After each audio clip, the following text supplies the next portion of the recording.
Since the year 2000, almost 50% of wide receiver one finishes come from players aged 25 to 28. And a wide receiver one is just the wide receivers who finish top 12 at the position, guys. So you must be wondering, what's the peak performance age between that range? And it falls right in the middle, between 26 and 27 years old. And this makes sense because those guys at that age have already established a role in the league and showed that they can be a target earner. The fantasy community is already pretty good at identifying players when they're in their prime and a star player.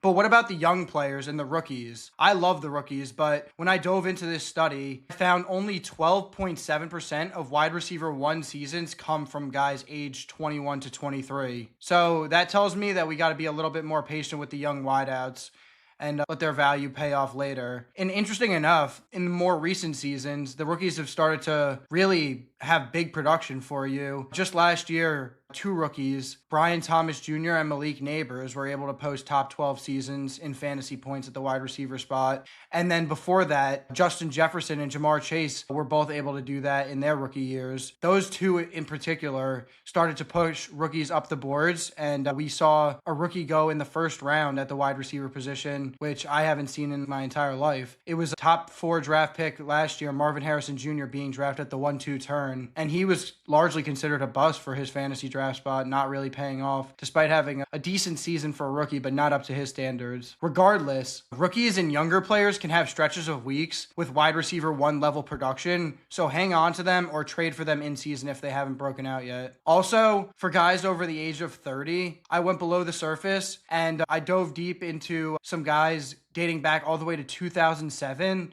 And there's just been one wide receiver over the age of 30 to post an elite wide receiver one scoring season. And what I mean by an elite season is just any wide receiver to score over the 19.5 points per game threshold in PPR leagues.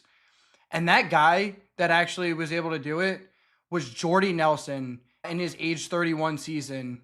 And crazy enough, it actually came following the year he missed the season entirely to injury. Rodgers and Jordy Nelson just really had such an impressive connection. There are always outlier players like that. But for wide receivers over 30 specifically, though, oftentimes they typically fall more into the wide receiver 2 range. So I tend to stay away from the guys age 30 plus in the early rounds.